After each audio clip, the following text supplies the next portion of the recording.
Bread's secret life, from the dinner table to the ancient Greek bathroom.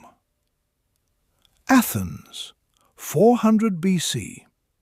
The most intellectually advanced city on earth, the birthplace of democracy, philosophy and theatre. Plato is writing. Sophocles has just staged his greatest plays. And right now, at a dinner party attended by some of the finest minds in the ancient world, a guest is picking up a piece of bread, not to eat it, but to wipe his hands with it. Then he throws it on the floor for the dog. And later, according to documented historical and archaeological records, a softer version of that same bread is being used in the bathroom. This is not a joke. This is how ancient Greece actually worked. And the full story is stranger and more fascinating than you expect. To understand what bread meant to the ancient Greeks, you first have to walk into the right room. Not a marketplace or a temple, though both of those tell you important things about Greek civilization.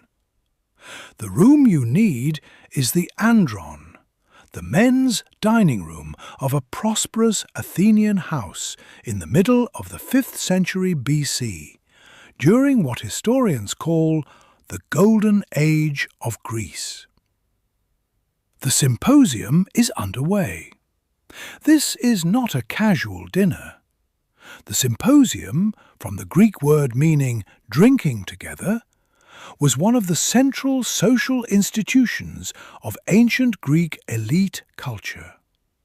According to the historical and literary record, including Plato's dialogue of the same name and Xenophon's parallel account, the symposium combined eating, drinking heavily diluted wine, and extended philosophical or political conversation into a single extended evening event. The guests reclined on couches arranged around the walls of the room. Slaves brought food and drink. The conversation ranged from the nature of love to the politics of the city-state. The food itself reflected the Greek dietary staples that archaeological and written evidence have confirmed consistently: olives and olive oil, fish, vegetables, legumes, cheese and bread. Always bread. According to historians who have studied ancient Greek nutrition and food culture, bread, made from wheat or barley depending on availability and social class, was the absolute foundation of the Greek diet.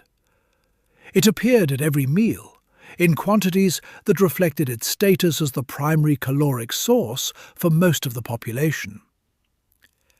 But here is the detail that modern accounts of the elegant symposium tend to leave out. The guests ate with their hands. There were no forks. Spoons existed for liquid dishes.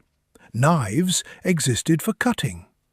But the primary eating implement was the human hand, and the food, oiled fish, dressed olives, sauces and dips, left its mark on the fingers of even the most aristocratic diner. By the midpoint of a symposium, everyone's hands were comprehensively coated in the evidence of dinner. And the ancient Greeks had a solution for this that no modern etiquette guide would recommend. The Greek word is apomagdali. It appears in ancient texts with enough frequency and enough contextual clarity that its meaning is not in dispute among classical scholars. According to the historical record preserved in Greek literature and later summarized by the Roman-era writer Athenaeus in his encyclopedic work De Sophistai, a vast compilation of Greek dining customs and food culture written around 200 AD, apomagdali refers specifically to the soft inner crumb of bread used as a cleaning implement at the table. The process was exactly what it sounds like. A diner would take a piece of bread, not the crust, which was too firm and would scratch, but the soft interior crumb, and work it across their oily, food-covered hands in a kneading, rolling motion. The bread absorbed the oil and food residue from the skin with genuine effectiveness. The soft, slightly porous texture of the crumb acted as a mild mechanical abrasive, while its absorbent structure captured the grease. When the bread had done its work, it was discarded. This was not unusual behavior, it was expected behavior. It was, in fact, socially appropriate behavior at the Athenian dinner table, in a way that modern alternatives, licking fingers, wiping hands on clothing, were not. The apomagdaly was the correct response to the problem of greasy hands at a meal where no cloth napkins were provided.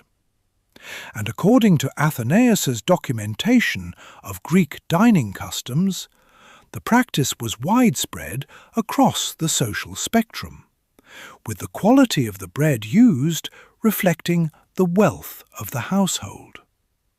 The prosperous used soft white wheat bread.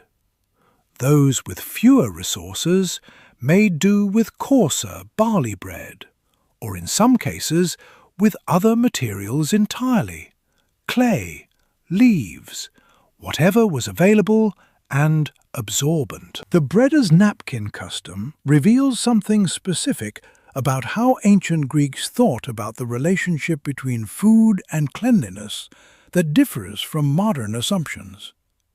Food was not sacred or untouchable in the sense that would make repurposing it as a cleaning implement feel wrong. It was a resource, and a resource that could serve multiple functions before being finally discarded was being used efficiently. So what happened to the apomagdaly after it had done its work? This is the detail that ancient sources document with a casualness that tells you everything about how unremarkable it was considered. It was thrown on the floor, and the dog ate it. According to multiple ancient Greek sources, including references in the comedies of Aristophanes, who was both a keen observer of Athenian daily life and a writer with no reluctance about including unflattering domestic detail, dogs were a routine presence in Greek households and served a practical function in the waste management of the dining room.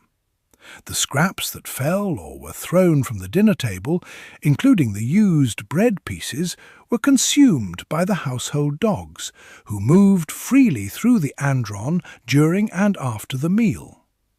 This arrangement functioned as a simple recycling loop. Bread absorbed grease and food residue from human hands. Dog consumed bread, residue and all. The floor was cleared.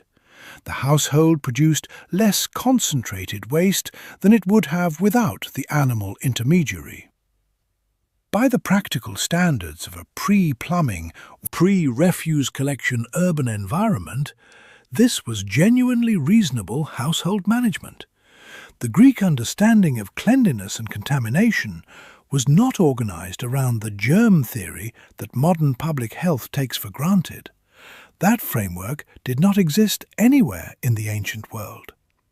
Greek medical thinking, as documented in the Hippocratic corpus, the collection of medical texts attributed to Hippocrates and his school, dating from approximately the 5th and 4th centuries BC, understood illness in terms of imbalances among bodily humours rather than microbial transmission.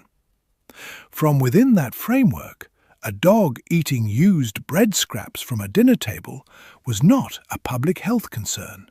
It was a dog doing what dogs do. The social dimension of the dog's role in the Greek household is documented in art as well as text. Greek pottery, a rich archaeological record that survives in enormous quantities, frequently depicts dogs at the feet of reclining symposium guests. These were not decorative animals. They were functional members of the household economy. The symposium eventually ends. The guests depart or the night concludes.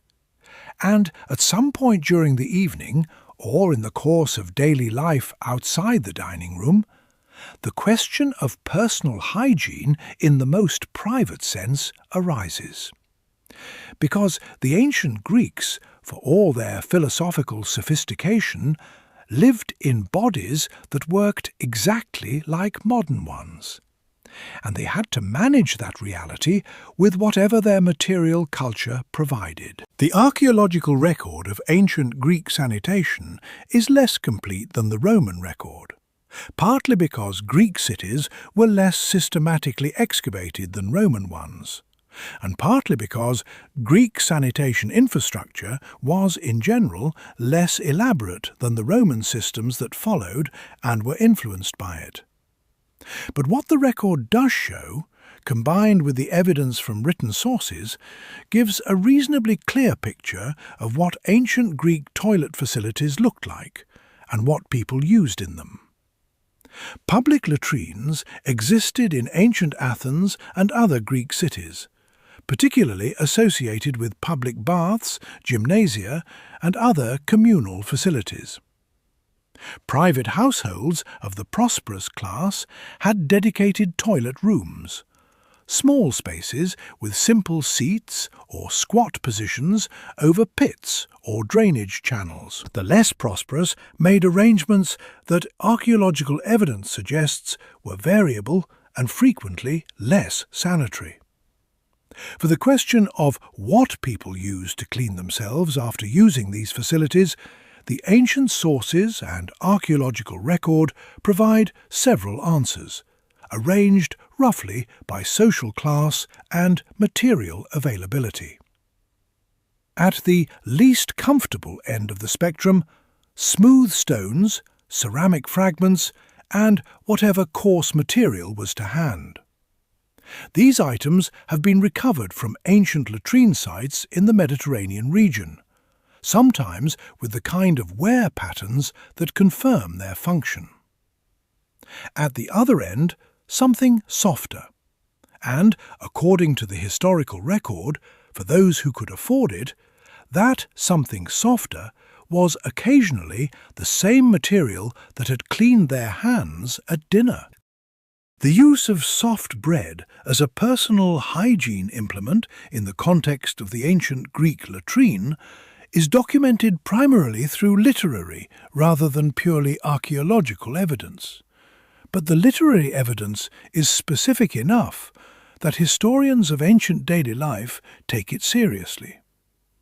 According to references in Greek comic drama, particularly the works of Aristophanes, whose plays from the late 5th century BC are the single richest source of information about ordinary Athenian daily life that survives, the use of soft bread pieces in the bathroom context was known, practiced, and considered a mark of considerable comfort and luxury. The practical logic is straightforward. Smooth stones, the pessoi, which have been recovered archaeologically from Greek and Roman latrine contexts, are effective but uncomfortable. Ceramic fragments, sometimes called ostraka, work but require careful handling given their potential for sharp edges. Soft breadcrumb, by contrast, is gentle, absorbent, and biodegradable. For those who could afford to dedicate bread to a function other than eating, which is to say for the reasonably prosperous, it represented a genuine improvement in physical comfort. The bread used for this purpose, according to the logic of the practice and the contextual evidence in ancient sources, was not the same bread being served at dinner. It was specifically dough that had been mixed and leavened but not fully baked, a soft, almost putty-like material that retained maximum absorbency and pliability. This distinction matters for understanding the economics of the practice. It was not simply leftover dinner bread being repurposed. It was bread-adjacent material produced specifically for cleaning functions. The philosopher Chrysippus, a Stoic philosopher of the 3rd century BC, is referenced in later sources in connection with discussions of personal hygiene practices and their relationship to philosophical attitudes toward the body. The Stoics, who emphasized the naturalness of bodily functions and the importance of not being disturbed by physical reality, had a philosophical framework that was entirely compatible with a pragmatic approach to personal hygiene materials. The shift from literary to physical evidence for ancient Greek hygiene practices has accelerated significantly in recent decades, as archaeological science has developed methods capable of extracting biological and chemical information from contexts that previous generations of excavators could not analyze. The study of ancient sanitation specifically has benefited from several intersecting technical advances. Coprolite analysis, the scientific examination of fossilized or preserved human fecal material, has become a specialized field within bioarchaeology. Researchers, including Piers Mitchell at the University of Cambridge, whose work has examined intestinal parasite evidence from multiple ancient Mediterranean sites, have demonstrated that the biological record preserved in and around ancient latrine contexts can be read with surprising specificity. The diet of the people who used a particular facility, the parasites they carried, the general health status of the population, all of these leave chemical and microscopic traces that survive for millennia under the right preservation conditions. From Greek sites specifically, including material from Athens, and from Greek colonial settlements around the Mediterranean, this analysis has confirmed the dietary picture that literary sources suggest. A grain-heavy diet with significant olive oil consumption, supplemented by fish and legumes, with meat appearing less frequently than in some other ancient cultures. The cereal grain residue in particular, the wheat and barley components that appear consistently in the coprolite record from Greek sites, is consistent with the bread-centered diet that historical sources describe. The pessoi themselves, the smooth stone or ceramic cleaning implements, have been recovered from multiple Greek and Greco-Roman latrine contexts, with wear patterns and residue that confirm their function. The recovery of bread-derived organic material in similar contexts is more challenging, given the poor preservation of organic matter in most Mediterranean soil conditions. But the chemical signatures of fermented grain products have been identified in some analytical work. The ancient Greek approach to personal hygiene, viewed through the lens of modern microbiology and parasitology, presents a picture that is simultaneously more sophisticated than popular imagination and more problematic than the Greeks themselves understood. Because the Greek world in 400 BC was operating without any knowledge of microbial disease transmission, and the gap between what their practices assumed and what the biology actually involved was significant.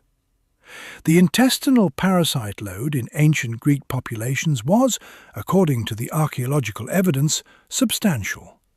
Roundworm, whipworm, and various protozoan parasites have been identified in coprolite samples from Mediterranean sites of this period.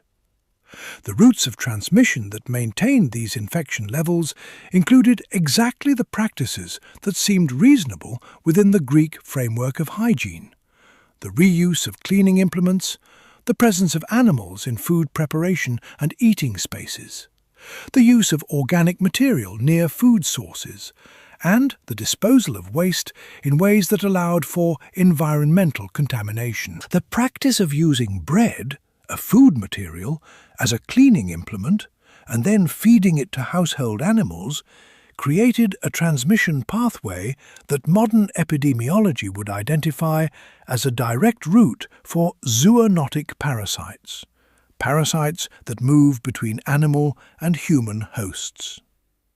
The dogs that ate the used bread scraps from Greek dinner tables carried their own parasite populations. The contact between those animals and the household food supply was continuous and largely unmanaged. The result, in modern epidemiological terms, was a system with multiple active transmission vectors.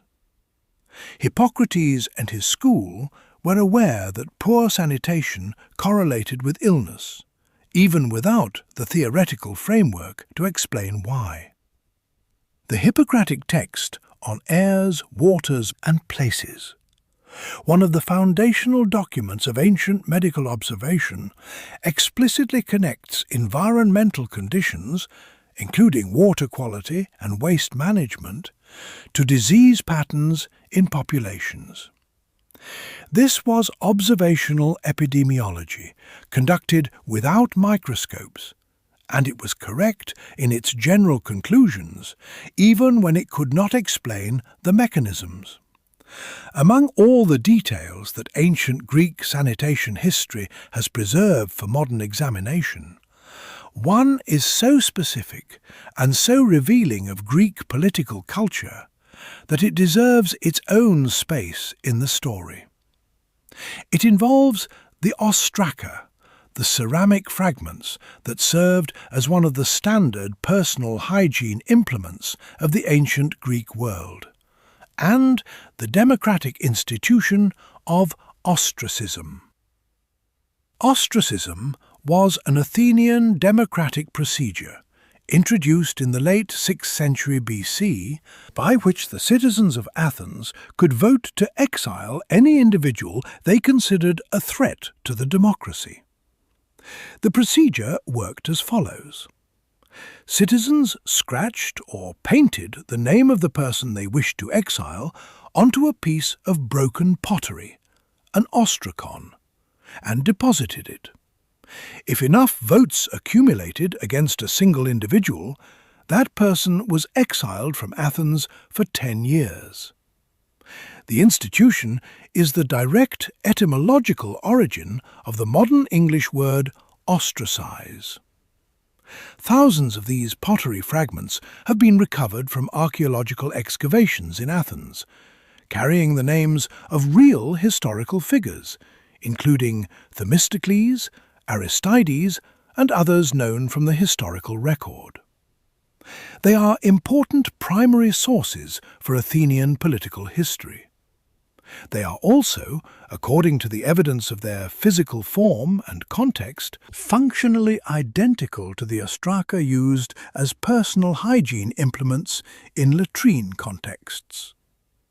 Ancient sources, including later Greek and Roman writers who commented on Greek customs, note that citizens sometimes used their ostraka in the bathroom, before or after using them for their voting function. Specifically, writing the name of a political enemy on a piece of pottery and then using it as a cleaning implement, as an act of personal contempt. This was considered the ultimate expression of political disdain. Your enemy's name pressed into service in the most undignified possible context. Whether bread or stone was preferred for the physical task of cleaning was, in this specific context, a secondary consideration to the psychological satisfaction of the political statement. The journey from ancient Greek bread and pessoi to the modern bathroom represents one of the longest and most consequential slow revolutions in the history of human daily life. The changes were not sudden. They accumulated over centuries, driven by a combination of technological development, cultural diffusion, and the economic conditions that made different materials available to different populations. The Romans, who absorbed and adapted Greek culture in almost every domain, approached personal hygiene with the characteristic Roman tendency toward engineering solutions. The shared sponge on a stick, the xylospongium, documented by the philosopher Seneca and recovered archaeologically from Roman latrine sites, represented a Roman answer to the same problem that Greek bread use addressed, with the Roman preference for standardized, reusable infrastructure over the Greek acceptance of single-use food material solutions. The earliest documented use of paper as a personal hygiene implement comes from China. According to historical records, the scholar official Yan Zhitui, writing in the 6th century AD, references the use of paper for toilet purposes as sufficiently established to comment on. By the 9th century, Arab travelers visiting China noted with some surprise the Chinese practice of using paper rather than water for personal cleaning. Paper did not reach European use for this purpose until many centuries later. In the meantime, European practice, after the fall of Rome, returned largely to the pre-Roman baseline: smooth stones, ceramic fragments, organic materials, including leaves and moss, and, for the prosperous in certain periods and places, cloth rags that were washed and reused. The systematic use of dedicated, produced-for-purpose paper for personal hygiene is a 19th century development in most of the world, coinciding with the industrialization of paper production that made it cheap enough to use and discard. The arc from Greek bread to modern tissue paper is, viewed at full length, a story about the progressive application of manufacturing capacity to a basic human need. Pull back from the specific details and look at what the full picture of ancient Greek bread use actually reveals. Because, taken together, the apomagdali at dinner, the dog eating the scraps, the soft dough in the bathroom, the pessoi scratched with enemies' names, these practices describe a civilization with a remarkably consistent and pragmatic philosophy about material resources and their appropriate uses. The ancient Greeks did not classify bread as sacred in the way that would make alternative uses feel transgressive. They classified bread as the most fundamental material resource of daily life, which meant that it was available to solve whatever problem presented itself. It cleaned hands at dinner. It fed dogs. In its uncooked form, it provided personal comfort in the bathroom. This was not wastefulness, it was the opposite. A culture that extracted multiple functions from a single material before discarding it, and that used animal intermediaries to close the loop. According to the historical record, the average life expectancy in ancient Greece was significantly lower than modern standards. Estimates based on skeletal evidence and demographic analysis suggest figures in the range of 35 to 45 years for adults who survived childhood, with childhood mortality accounting for substantial population loss. The hygiene practices that modern science would identify as problematic, the parasite transmission routes, the bacterial contamination pathways, the shared cleaning implements, contributed to this shortened lifespan in ways the Greeks could observe in outcome but not explain in mechanism. And yet, within the limits of their knowledge, The ancient Greeks were not careless about cleanliness. They were thoughtful about it, within a framework that had not yet developed the conceptual tools to see what modern science sees. The Hippocratic tradition was genuinely trying to understand the relationship between environment and health. The social rituals around dining and cleanliness were genuine attempts to manage a problem that was real and recognized. The solutions were imperfect, but the intelligence behind them was not. The bread on the Greek dinner table did more work than we remember, and the civilization that found so many uses for it built things in philosophy, in democracy, in art and architecture that the world is still living inside today. That is the full story of what bread meant in ancient Greece, from the first course to the very last.